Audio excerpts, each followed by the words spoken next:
So you can say, hey, do you want the movie ticket to the 3 o'clock showing of the Avengers?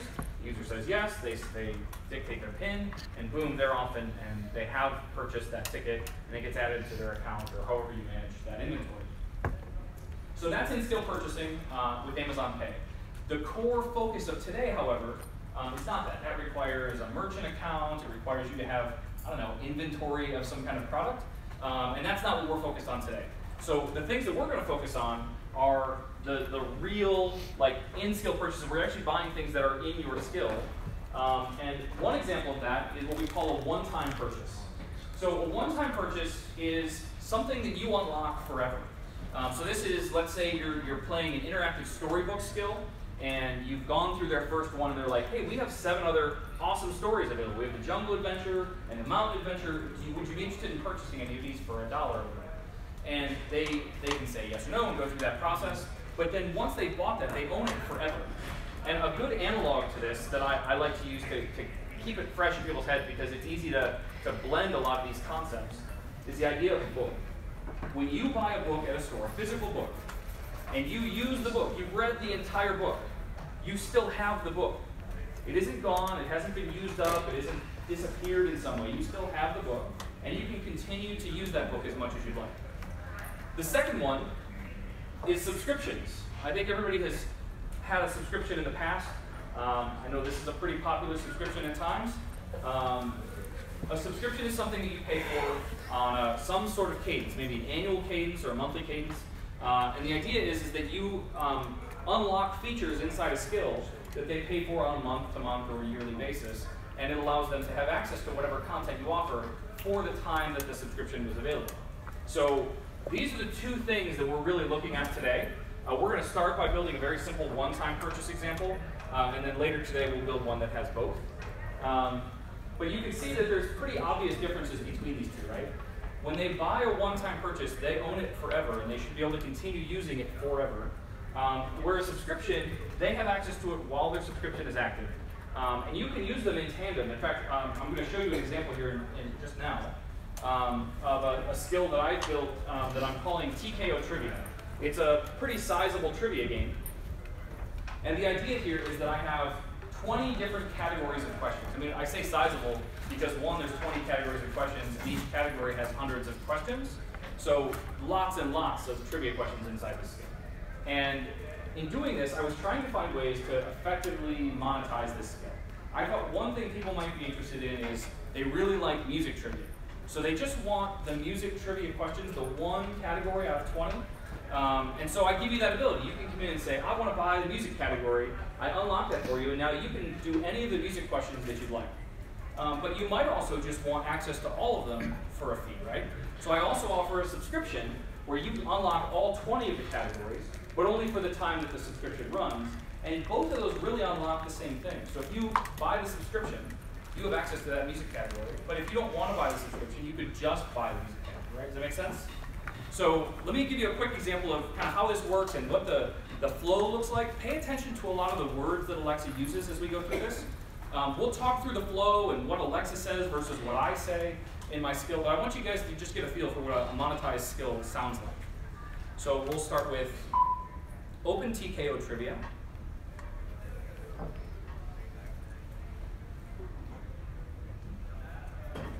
Maybe. Open TKO Trivia.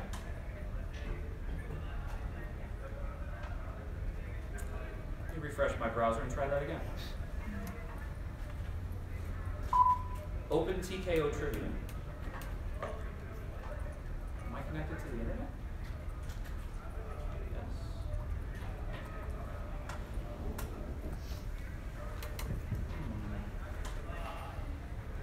Curious. Let's try that one more time. Please listen to me this time, microphone. Open TKO Trivia. It's failing immediately. All right, let's try it over here.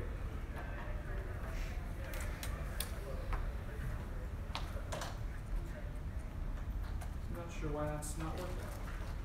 All right, so I have a testing tool. I'm not showing it on the screen currently, but this is the developer testing tool we'll get into in a little bit. So let me say, Open TKO Trivia.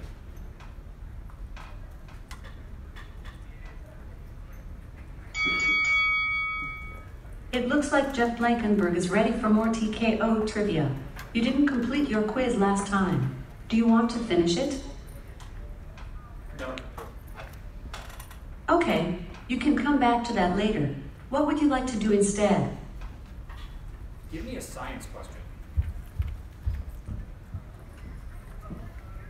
You don't currently have access to the science category, but you can unlock these questions now. Do you want to learn more? Yes. Purchasing the science category will give you questions about physics, chemistry, biology, mathematics, and astronomy. Prime members save 19 cents. Without Prime, your price is 99 cents plus tax. Would you like to buy it? Yes. Please say your 4-digit code to confirm the purchase. Earmuffs. 4444. Great. You now have science. You have successfully unlocked the science category. You can now say things like, ask me a science question. You can start a quiz, or ask me for a random question. What will it be? Give me a science question. Here is your question from the category, Science. What Chevrolet vehicle model takes its name from the astronomical event when the sun is at zenith over the equator? Does anyone know? Equinox. Very good. Equinox. Kaboom! That is the correct answer. Congratulations. You can start a quiz or ask me for a random question. What will it be? Okay, so you can kind of see what went down there, right? I was like, oh, give me a science question. That's going to be super cool. And then it said, whoa, whoa, whoa. You don't own the science category. Do you want to buy that? And I was like, yeah, why not? So I said yes, and then it took me into a process where you may have heard it. It said, oh, okay, if you want to unlock the science category, if you have Prime, I'll give you 19 cents off. Otherwise, it's 99 cents plus tax. You guys catch that part? Mm-hmm. I didn't write any of that content. That is provided immediately by the Alexa service. We'll go through all this later, but it's really important to remember, you don't ever have to, or you really shouldn't, mention the price of your products in anything that you write ever. What you should do is provide that kind of mechanism up to Alexa to say, hey, they're trying to buy this product, and then she will create that offer for you. Now that 19 cents, that discount, that's handled by Amazon, that's paid by Amazon. Everything else that happens there is handled by the Alexa service. So it says there's 19 cents off if you have Prime, it's 99 cents otherwise, do you want it? I say yes. It never even came back to my skill. It's just continuing on through a purchase process. That PIN thing, that's all handled by Amazon. None of that happens inside my code or anything like that. So all I have to do is create a product, tell the service that they want to buy this product, and everything else is handled for me. I write some of the content, but the pricing and all that kind of stuff is generated by the service.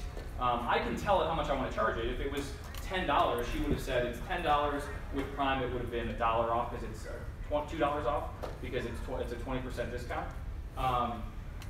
But in each of these cases, we'll really dive into this a little bit later, but I want to be really careful about how you think about this stuff because you don't have to write all that content that you just heard. All I have to do is write my trivia skill and then hand it off to Alexa to let somebody buy something. So that's a quick intro to kind of what a skill sounds like. I can do the same thing for a subscription. The same kind of process happens. The only difference is that subscriptions are not discounted. So it would have said the subscription is $2.99. It's month to month. Would you like to buy it? You can also cancel a subscription at any time with your voice. So you can come back in and say, hey, I want to cancel that subscription. And so it'll say, all right, your time has run out, your subscription will end in 15 days or whatever. It'll run through them, but we won't renew your subscription. So you can do all of that with your voice. So there's one piece that might be obviously missing here. I don't know if it's standing out to anyone else, but there's one hole that a lot of people will ask me about at some point today. Even though I've talked about it, they'll still be like, well, what about this scenario? One thing that you can't do today is consumables. And if you aren't familiar with that term, it's the thing that I've been kind of hinting around as we went through this discussion about what is available and what's not available. Consumables are the thing that you see in a lot of mobile apps and games. Again, I was talking about a book earlier and a subscription. I think of a consumable like a cheeseburger. I can buy a cheeseburger, I can use the cheeseburger, and then I don't have a cheeseburger anymore. I mean, at least I never have any cheeseburger left when I'm done eating a cheeseburger. And so you can't then go back to the store owner and be like, but I paid for a cheeseburger, I want a cheeseburger, right? You consumed the cheeseburger, it's gone.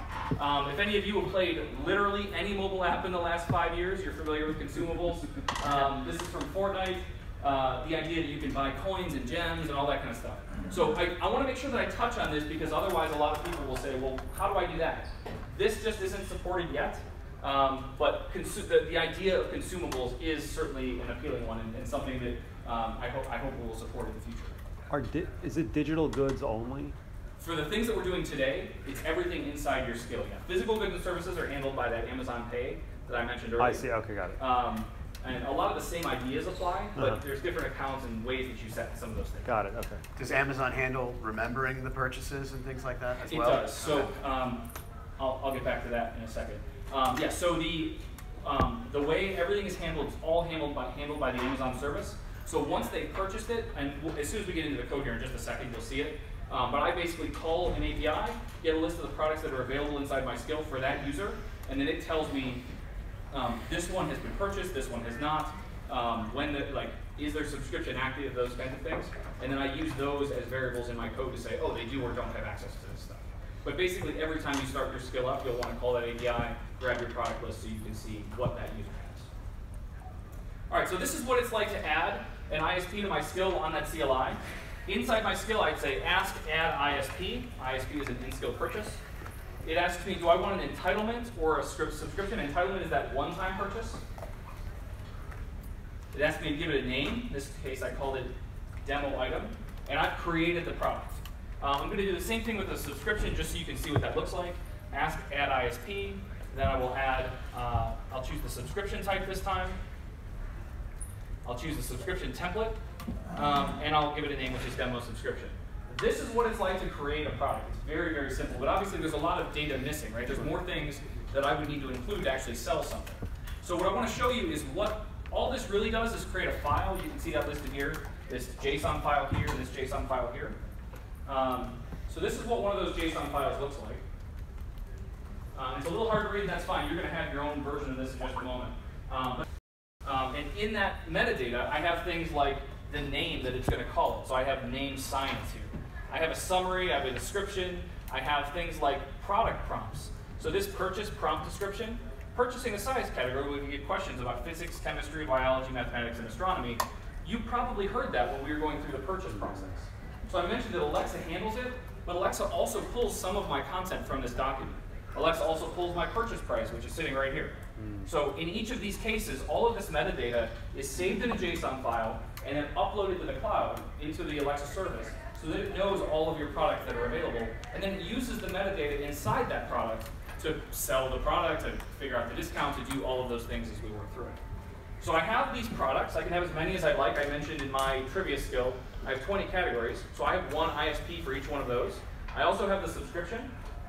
And then when you do a quiz, like an actual trivia quiz inside my skill, there's a halftime question. You do 5 and 5 and 5, but in the middle, I have this totally unique, different type of question where you are provided with 3 clues. You have to figure out what those things have in common. That's the halftime question. And so I have another ISP that allows you to buy those halftime style questions as well. So I mentioned calling that API. This is kind of what that looks like. Again, this is all in Node.js, JavaScript.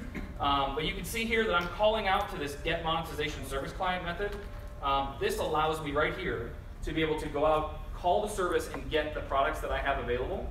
These are things that I've already uploaded to the service. And then in here, I'm calling an asynchronous service basically that just says get in skill products. And I'm checking 2 specific products. One is my subscription. The other is this one entitlement. I'm checking to see, do I have a product that matches a specific name? So they asked for science. I want to check and see if I have a science product, right? I can't predict necessarily what the user's going to say, so I want to make sure that I have access to that content. Once I've checked these things, these are objects that refer specifically to my whole product, right? All that metadata, everything that I have in there. And then I've written a little method, I'll show you in a second, that I call isEntitled. And this just says, did they pay for that thing, right? Do they have access to it? And I'm checking isEntitled on both my entitlement and my subscription, because either one of those would unlock whatever the content is behind this if statement. this is what is entitled looks like. All I'm doing is checking the entitled property on that product. So I'm in that metadata, I'm just checking the entitled property. There's nothing magic about all this stuff. So all I'm really doing is diving in, grabbing, and checking their entitled property. If they have it, great, I'll let them have access to my content. If they don't, then I don't. So that's a very, very quick overview of kind of what's available in building ISPs. So we are now coming up on the point where we're going to start building some stuff. This is mesmerizing. I can watch this for hours. But we're now at the point in the schedule where we're going to go ahead and start building. So there's more content to come, like more slideware if you really enjoy that. And we'll do that at probably just right after lunch. But for the next amount of time, what we're going to do is dive into this first lab and have you guys build your first kind of skill. And the thing that we're building is kind of fun. I'm going to do it along with you so you guys can see how this stuff all works. But what we're going to do is use the CLI. We're going to build the basic Hello World skill that you can start with the CLI. And then because we're evil, crafty developers, there's a help function that's required inside every skill. What we're going to do is monetize that help function so that in order for people to get help, they have to pay us. Otherwise, they won't know how to use it. Now, I don't think you could actually get, you couldn't pass certification doing this, but it's a fun, clever way to go about it. So what I'm going to have you guys do is jump over to this page, and this is just a GitHub document. Thank you for coming. This is a GitHub document that I'll open up as well. And what we're going to do is dive through this lab.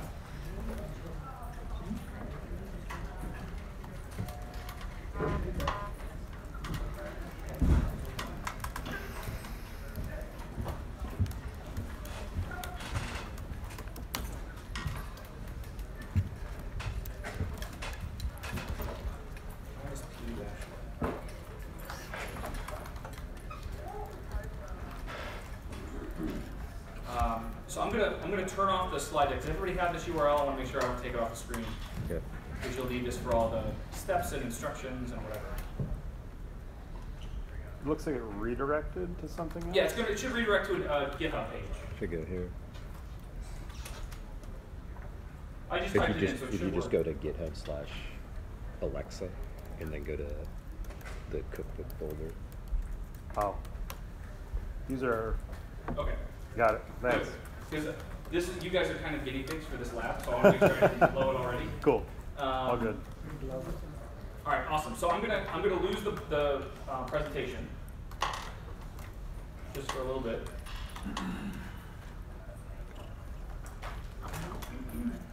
And I'm looking at the same thing you're looking at now. So using the CLI, we're going to start right here. And the first thing that you're going to type is ask new. So for those of you who don't have a machine, I will do this and you can follow along. Let me get my IDE up here. I'll make it bigger.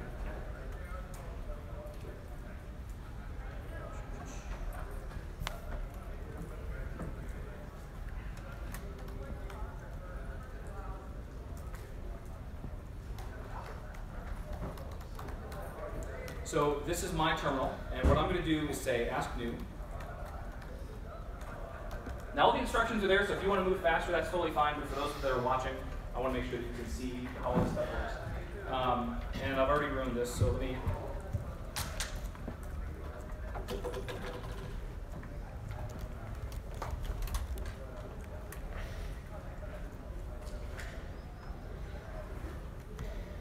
was in the wrong directory. Let me do that again.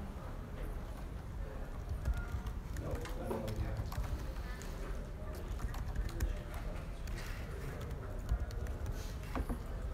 Oh. So I do ask new, and it asks me for a skill name. And I think in our instructions, we are told to call it not helpful. So I'm going to call mine not helpful. Yep, and I already have that. So I'm going to call mine something slightly different.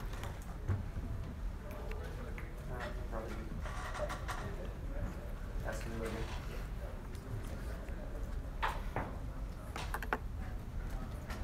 Okay, so I've created this new project. So what we, yeah.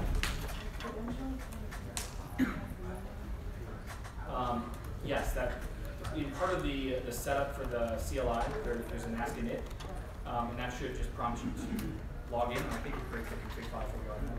I thought so. Am I correct in that, Kurt? Yeah. Sorry. Ask init should prompt you and then create the config file for you. Not the ask init will create like the global configuration. Ask new will create the project. Right. You know, I'm talking about the init, like the config file level. Sure. Stuff. Yeah. No? Okay. Okay. So I'm inside my not help directory. Although I did that wrong. Why am I struggling? This is why things take so long. Okay. So in here, inside my directory, you can see that I have two folders and a file. I have Lambda, models, and skill.json. So the Lambda is going to be the code that runs our skill. It's the logic that sits behind our code. It's all written in JavaScript. The models, if you haven't seen this before, this is what defines how voice, what a user says, gets translated into a place inside of our code. And we'll dig into that in a little while as well. And then I have a skill.json file, and all this skill.json file has, if I scroll down here, this is basically just a manifest of what's inside. So you can see that I have a bunch of metadata in here. This is not something that I generally edit very much until I'm getting ready to publish my skill. But it's that skill.json holds a lot of the metadata for your skill. So the first thing that we wanted to do in our instructions is open up the models folder and look at the interaction model. So I'm going to go to CD models, and inside here I have this mus.json. You will create a different interaction model for each language that you support in each geography. So you could have one for Germany, you could have an English Australia one, you could have a Japanese one. Each one of these would be a different model. So right now all I have is the NUS. That's the only place that monetization is currently available. So let me show you what this file looks like. And you can see in here that the invocation name is currently set to greeter. But in our instructions, what I want to change it to is not helpful. And the reason for this is because I want, when someone uses my skill, I want them to use the name not helpful. I want them to say open not helpful as the way that they interact with my skill. If I had something else, if I was Domino's Pizza and I wanted to say open Domino's Pizza, that's what I would put as my invocation name, is Domino's Pizza or Domino's or whatever. Yeah. On the language file, so we're not supposed to change the name of the file, right? No. No, in fact, there shouldn't be a time where we're editing the names of files anywhere, because that'll break stuff for us. But in here, I've changed my invocation name to not helpful, as it shows on this step right here, on step 7. And then I want to make sure that I save my file. So I'm going to go ahead and save that. And we'll come back down here and go back up a directory. Jeff, do you have what's the link to the instructions you're referring to again? There it is.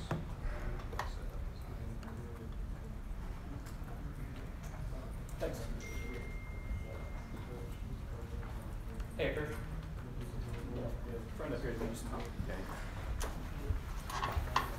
All right, so I've edited that simple piece in my model. While we're in that file, let me just show you the other pieces that are in here. So I have a few intents that are defined automatically. I have the Amazon cancel, Amazon help, and Amazon stop. And then by default, I also get this hello world intent. This is one that just comes because of the project that we had to open. But the help, cancel, and stop are kind of predefined things that you have to have inside your skill. So a user should always be able to say things like stop, cancel, and help, and get relevant information based on whatever their command was. So those are required if you want to be able to publish. The hello world intent is obviously not required, but the whole point of this basic skill is to be a hello world skill. So you open it up, you say hello, it says hello back. But if you say help, it's going to ask you to pay for it. So that's ultimately where we're headed. So in this case, we have all of our intents set up. We don't need to change anything here, but I wanted to make sure you guys at least saw what's going on here. So the next step that we need to take is to go into our Lambda folder. So I'm going to go cd lambda custom. And in here you can see I have a few files as well. I have index.js, I have package.json, and I have a folder called node modules. So if you guys aren't familiar with Node.js development, that's totally fine. But the way Node.js development generally works is you write this much code, and then you bring in everybody's code that's ever written code before, and you shove it in a node modules folder. And that's how we run out of server space. Okay, so so node modules is basically a bunch of packages of other code that your code will use. But our code is just living inside index.js, so that's the file that I'm going to open. And it looks a little bit like this. So I have a reference out to the Alexa SDK that lives in my node modules folder. I have this launch request handler, and this is how all of our handlers work. It basically checks and says, is this a launch request? If you guys aren't familiar with a launch request, that's when I say, open the skill. I haven't given it any other commands or information. I just say, open the skill. That's considered a launch request, and that launch request lands in a specific place in my code, and I can say, oh, well, this is a launch request. Why don't we welcome them to the skill or let them know something they can do? And so in this case, I say, welcome to the Alexa Skills Kit. You can say hello, and I send that back to the user with this little get response call. So what I'm doing is creating a variable called speech text, adding that to a speak method. There's also this concept of a read prompt and simple cards. I would love to walk you guys through all the introductory stuff for building a skill, but we would have to make this an 8-hour thing, and I don't necessarily want to do that to all of you. So just understand that we provide things back as speech and read prompt and a couple of other pieces, ultimately ending with get response. So I have one for my launch request. I have one for the hello world intent. I have one for the help intent. This is the one that we're going to modify. I have one for cancel and stop. I've merged those together. And then if anything else happens, if I get an error, those usually land in a session edited request. And that's what these pieces are down here. So that's the contents of my document is really, hey, what happened? What did the user do? Here's some code to go do that thing. What I'm going to do next is I actually have, instead of having us write a bunch of code, what I've done instead on step 11 here is I've provided a link to a separate index file. So what I'm going to do is take this JS file. Let me open it up in the new tab. I'm going to hit the raw button, so I just have that on the screen. And I'm going to take all of this code, and I'm going to go into my IDE, and I'm going to replace everything that's there. The only thing that changed, just so you guys can see it, is inside my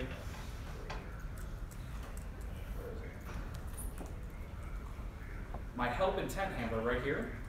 I've added some functionality that you saw before in the slides. I'm now calling my monetization service. I'm checking to see if they actually have a product called help. We haven't created that product yet. We're going to do that in a minute. Would it help if I dim these lights? I feel like I'm washing out the screen. I also don't want to put you guys to sleep there. Is that easier to read? Yeah. Yeah. So I'm checking to see if a product named help, all lowercase, exists. If they're entitled to it, then I'll say, congratulations, here's your help. There's nothing complicated about that. But if they don't have help, then I'll say, you don't currently own the help pack. Do you want to learn more? And then I pass this JSON document back to Alexa. So again, we don't need to worry a ton about this, and I'm going to walk you through some of the other handlers and things that have been added to this.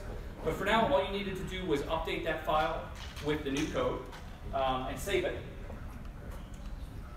And if we come back to our step-by-step guide, we're going to go back to the root directory. So I'm going to go cd space like that. I'm in my root directory. You can see that because I have my skill.json file sitting here in the root. That's the directory you need to be in to execute a lot of these commands. And then I'm going to test my skill. I haven't actually added any purchasing stuff yet. We haven't created our product or done anything. But I'm going to do ask deploy. And this is going to take me 60 to 90 seconds. But what it's doing right now is it's taking my code, it's taking my interaction model, and it's merging all of that stuff together and uploading it to the appropriate places so that it's uploaded to AWS for my Lambda. It's uploading all of the other stuff to my developer portal. That's why we needed those accounts set up. And once all of that has been deployed, we should be able to test our skill and see that it works.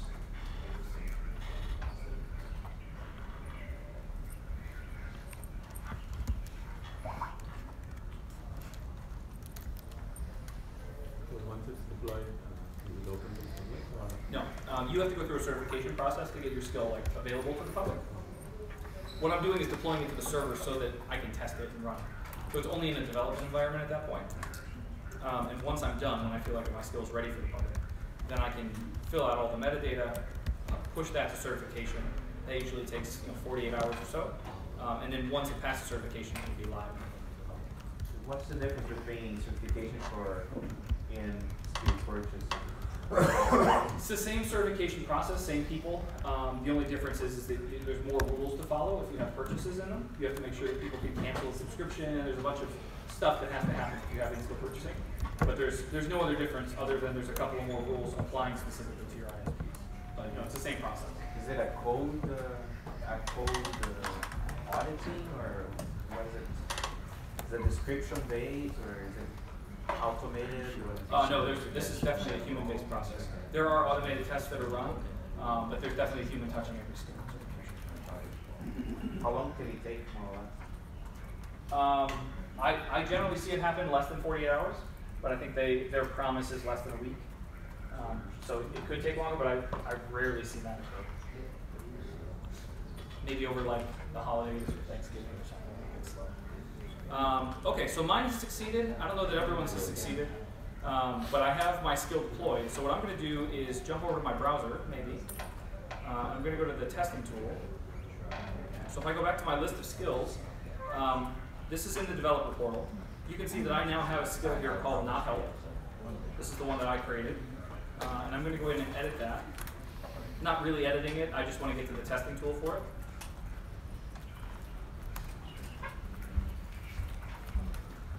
And I'm just going to say open, not helpful. In my testing tool. Welcome to the Alexa Skills Kit. You can say hello. And if I say hello. Hello world. You can see that everything's working. This is kind of what I expected to have happen. If I say help, I don't actually know what's going to happen right now because I don't have any products. And I'm curious to try this, so I'm going to say help. For help, please visit the help pages on the Amazon website. Gotcha. Welcome to the Alexa Skills Kit. Not helpful for help. Sorry, I can't understand the command. Please say again. So we're okay for now. This is not a point where I really wanted to test my ISP stuff. So what we're going to do next is actually create that ISP. So I'm going to jump back to my instructions. We're now in the creating in-skill products section, which means I'm going back to the IDE that I have here.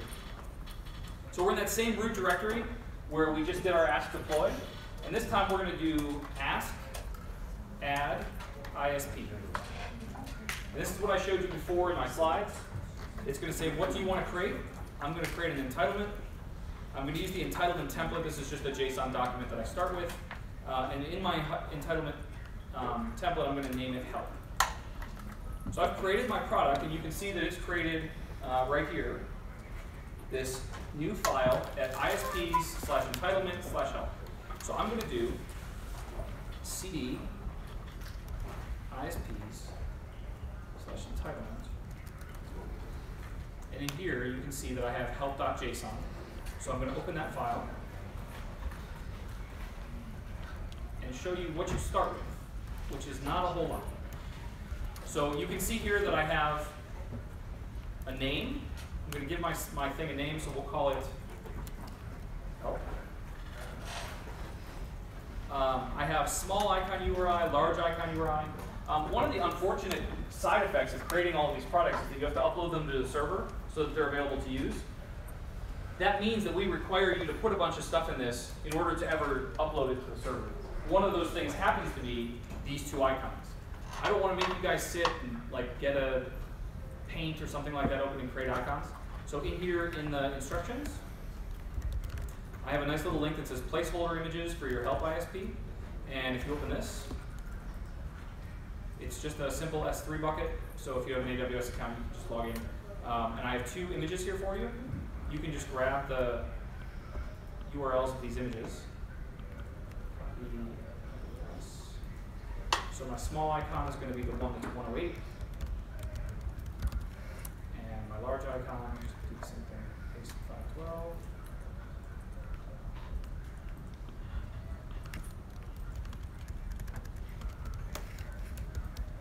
Most of the rest of this document doesn't need to be edited. I mean, you certainly can and you should. That's why we have all these to-do statements in here. But for now, I'll just do this is my summary.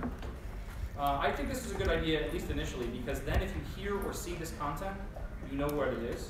This is my description. And then down here, I have my, this is my purchase description. That's card description. All of this stuff is generally fine. I need to change this to a real date. So we'll do 2018-7-20.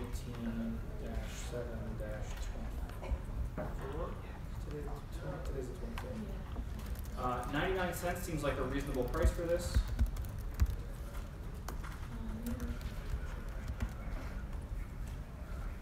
And then down here at the bottom, this is the one that catches people. Is the privacy policy URL. I just do this to start. It doesn't check that there's a privacy policy behind it, but it does check to see that it's a valid URL. So I use that to start, but you will need your own privacy policy at some point and include that here. Finally, there's these testing instructions. You don't need to write anything now, but when you submit your products to be certified, this is a great way to let the testers know how to buy your product. What do they have to say? Where do they have to go inside the skill to do that? So it's very worthwhile to allow them to understand how do they get to your product easily. And that's it. So I have my whole document. I say that's it, but there's a lot here. These are meant to be changed over time. So you can definitely come back and change your descriptions and upload them and go through this process again. But changes to this document do require a certification kit. Shouldn't be a big deal. Should just be a minor change. They're like, yep, you just change the price by $1 or something. You can also change things like, hey, I want this available only in July. That kind of, you can play with this stuff quite a bit. But so now I have my ISP. So I'm going to back out again to my main directory. And this time, the only thing that I've changed is that I have an ISP. So before I did ask deploy, which pushed everything out. This time I'm going to do ask deploy target ISP. What it's going to do is take, parse the image. So there's a document. No, there's no period at the end there. Let me see if I screwed up that. I typed that one in, so.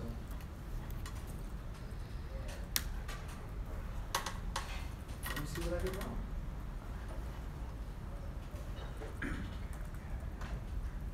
Certainly looks the same. See if it's not private.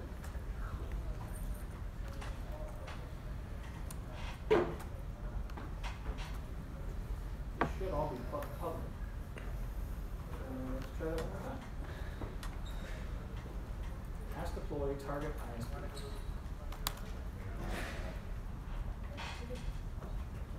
It must have just been that my image wasn't public, so it couldn't get to it. All right, so it has created a product for me.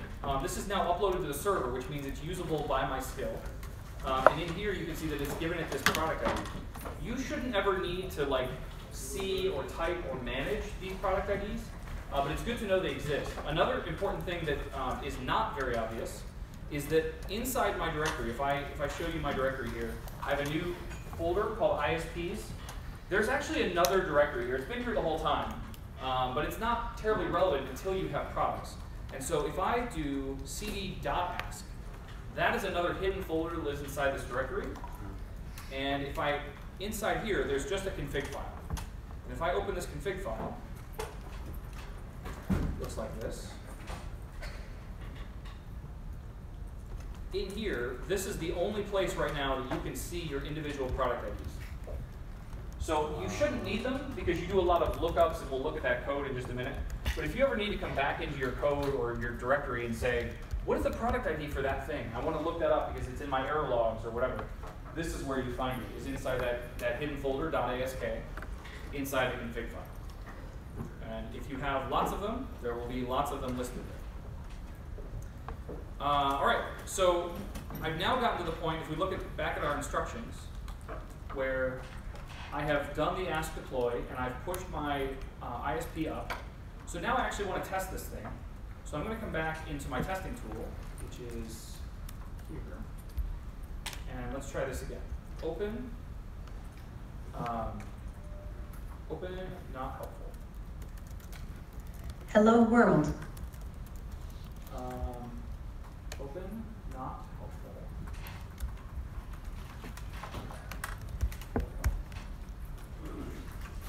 You don't currently own the help pack. Want to learn more? Yes. This is my purchase prompt description. Prime members save 19 cents. Without Prime, your price is 99 cents plus tax. Would you like to buy it? So this will wait for me, which is a nice feature of the testing tool. But what you can see here is that first, I started with this. You don't currently own the help pack. Do you want to learn more? This was content that I wrote in my skill. This is actually in our code. But what I did is I recognized that they don't own it because I checked the API and they don't currently own this product. And I said, oh, you don't own this, do you want to know more? And I fed that up to the server. And I said, they might be interested in this product, ask them about it, and say this. And so then I said yes, and it said this. This blue box was said by Alexa, not by me. And so it took my purchase prompt description, the thing that was in my ISP JSON file with all that metadata, it took this right out of that document and added it here, and then wrapped it with the Prime members save 19 cents without Prime your price of 99 cents. Would you like to buy it?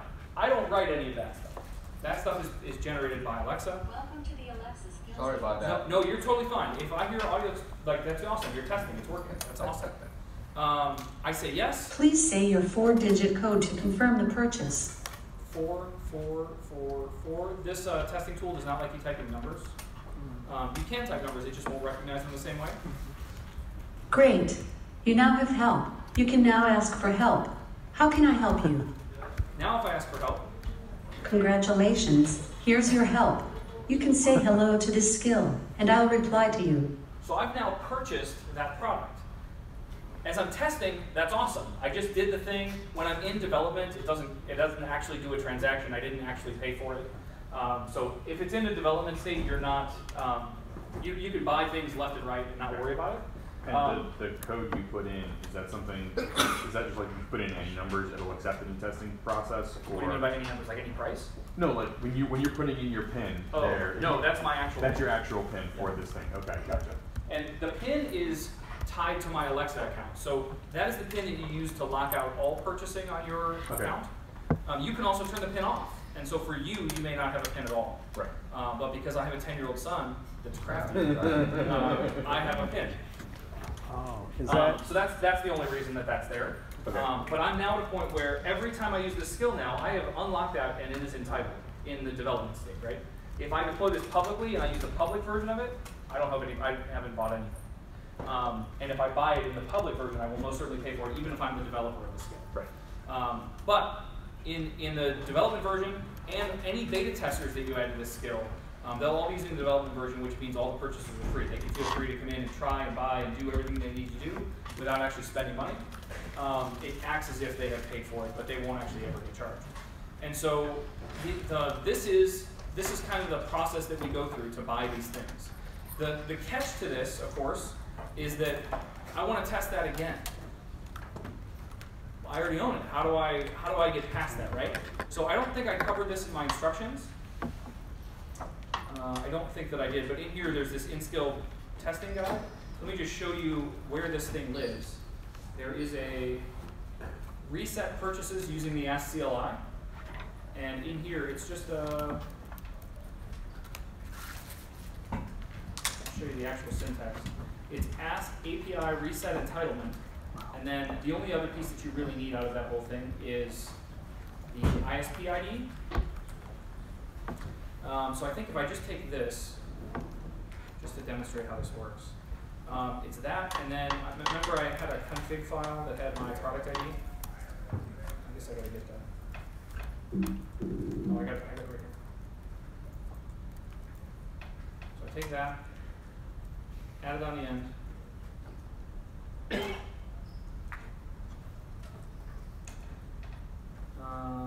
Missing in-skill product ID. I'm not sure that I was missing it, but we'll try that again. ask API, reset, ISP, and entitlement. And then there was one more little ISP, ID.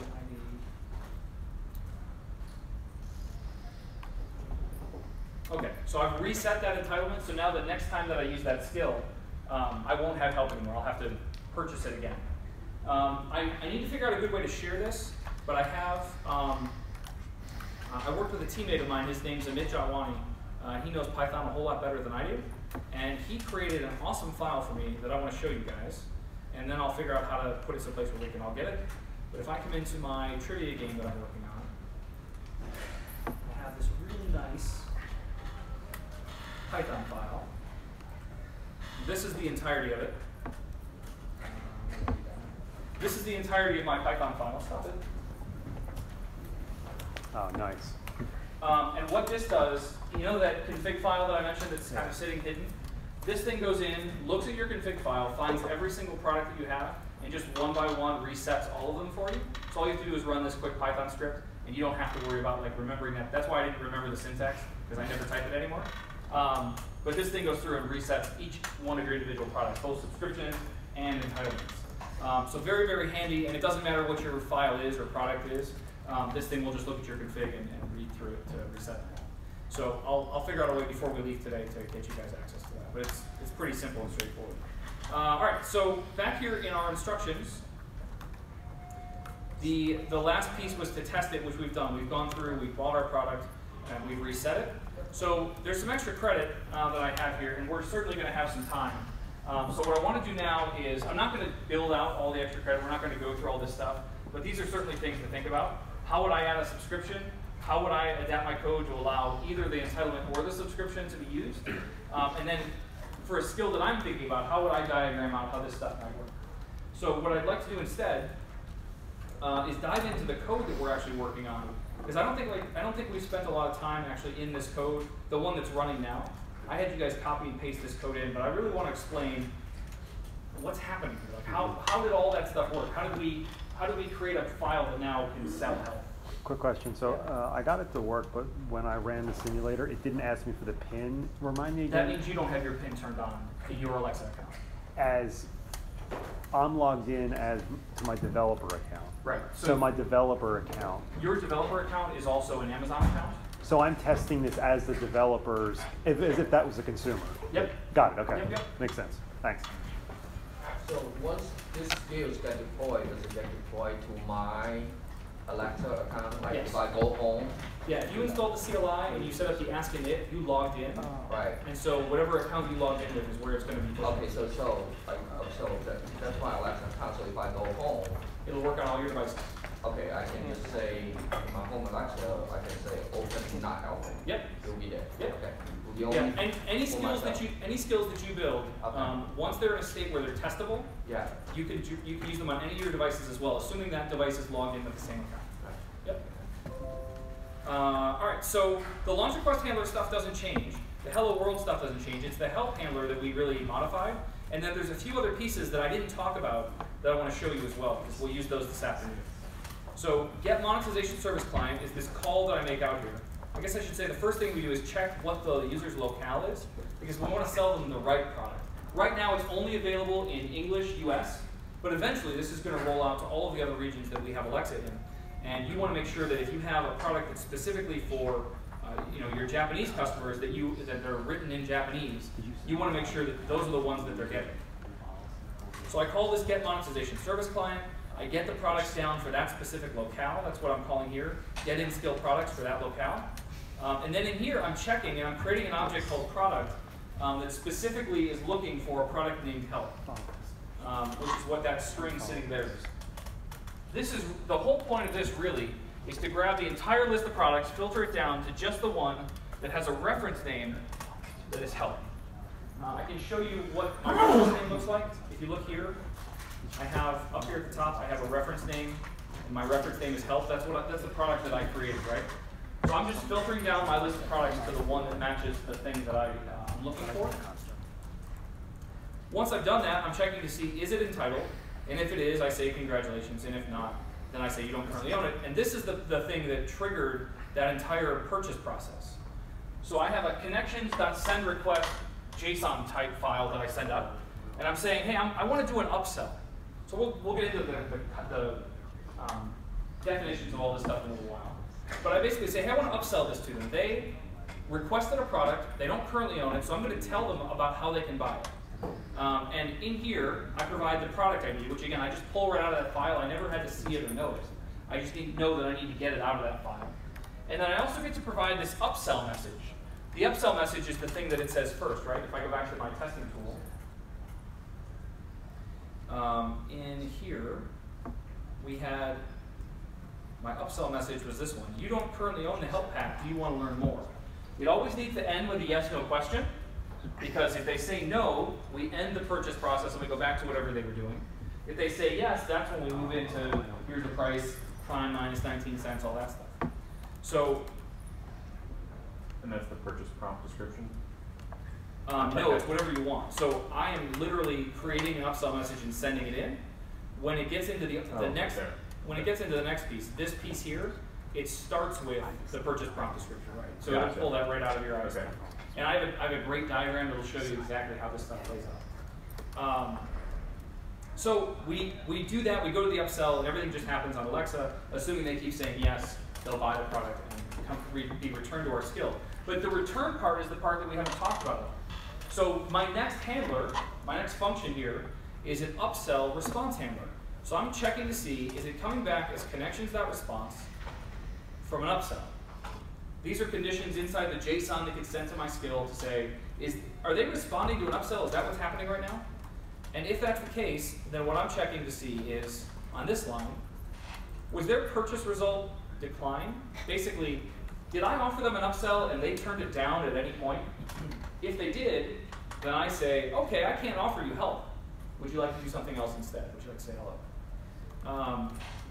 If this responds as accepted, the only time I will get accepted on an upsell is if they bought the thing. And if they bought the thing, then I'm going to say, cool, you can now ask for help. How can I help you? If something else happened, I have a condition down here like there was some catastrophic failure, the payment service is down, something like that. That's not something you can control. That shouldn't happen, but you want to be prepared for it. But those are the two states that I'm really going to have. If I send out an upsell, I'm either going to get back an accepted or a decline. And that can happen at any stage. So I could say, hey, do you want to know more about this product? And they're like, yeah, that sounds awesome. And I'm like, this product costs $87. And they're like, no, thank you. At that point, it would still return to me an upsell with a decline. So I would know exactly where they were in the process and how that worked. Down here, I've added some extra code that we're going to use this afternoon that is my buy response handler. So in this case, what the user has said is, I want to buy help. They know it's available for purchase. They know that they want to buy it. So they're going directly to it. It's not, can I have help? And then I upsell them and we do this little dance. It's, hey, I want to buy your thing, man. How do I buy it? In this case, what I do, which is somewhere, this looks very similar to what we saw a moment ago, where I have connections.sendRequest. This time the name is buy instead of upsell. And you'll notice that there's no upsell message. When they say they want to buy something, I take them right to it. So there's no upsell message, there's no additional content. It's going to go immediately to this statement right here. This is my purchase prompt description. It's 19 cents to 99 cents without Prime, that whole thing, right? We skip past the whole upsell message, are you interested? Because we know they're interested. So it will subvert right past that thing. I send it in as a buy, which means when it comes back, I'm going to have connections.response. This time the type will be buy. And down here, I'm checking to see, was it accepted or was it declined? If it was accepted, of course, that means they bought. If it was declined, this means that they said they wanted to buy it. I told them about the price, and they were like, never mind, right? They didn't realize it was that much, or they didn't realize the subscription was a year instead of a month, or whatever it might be. So those, again, are the two states you can get. There is a third state that I did not provide here that I only discovered recently. So just in the last month, the Alexa app for iPhone, this is amazing to me, it took this long, but Alexa was actually added to that skill. So you could talk to Alexa in the Alexa app. Seems counterintuitive that wasn't there all the time. but I guess we had some negotiations with Apple we had to get through. So in getting that into the app, I wanted to try my trivia game while I was driving. I thought that would be a fun thing to do. Right. So I opened my trivia game, it's hitting me with questions, and then I said, oh, give me another science question. And it was like, oh, you don't know science, which I expected it to do, that's awesome. And it said, do you want to buy it? And I said, yes. And it said, I'm sorry, you can't do this and do that on this device. Please try this on your Echo. And then my skill failed. Like it gave me the like wah wah error thing. And I was like, what? Like I know my code works. What happened? So I got home and I looked at the logs, and what I found out was there are certain devices that aren't allowed to make purchases. And you can understand why. If you've ever built a mobile app for Apple, you know that anything you sell inside that skill costs 30%. Well, I haven't gotten into the monetization, like how the payments and all work, but it works exactly like that. In that if you sell something in your skill, Amazon keeps 30%, you get 70%. But if you do that through the app on the iPhone, Apple gets 30% first, and then there would be 30%, and then the 70 of that would be left. And so we just decided like that's not worthwhile. We're not gonna give 30% of anything that's sold in the iPhone app to Apple. If you guys have ever tried Amazon Video on your iPad or your iPhone, you may have noticed that you can't buy shows in the app. That's because Apple and Amazon can't seem to get together on how that's supposed to work. Because we could just do it, and then Apple would get 30% of that, but then the content distributors wouldn't get their. You know, it becomes really, really messy. So we just don't let you buy that stuff in those apps, or maybe Apple doesn't let you buy that stuff in the app. But that's how that all shakes out, and that's why it didn't work on the device. So there's a third state. It's accepted, declined, and then there's error, and you should handle that case for those situations where. Will it tell you the client they were on and why that happened in that? You don't know anything about the device they're using. You know the device ID, which is unique to your skill. So you'll know like, oh, this is the same device every time that's failing, but you won't know what kind of device it is. Huh. You can't give them a contextual answer. Well, you kind of can, because the only situation I've run into where I get that error message is when they're using a device that's not allowed to do that. There's very rare other occasions where an error would happen. But we're kind of moving to this place where Alexa's being embedded in more and more stuff. Right. So I guess eventually it's a problem to solve. It's probably not now. But yeah, this idea that... I would imagine that problem will be solved with things like device capabilities. So you won't know what device it is, but you might know what, like, a good example would be, is it a round screen? Is it a square screen? Exactly. Like, if you had that stuff, maybe that would be more helpful.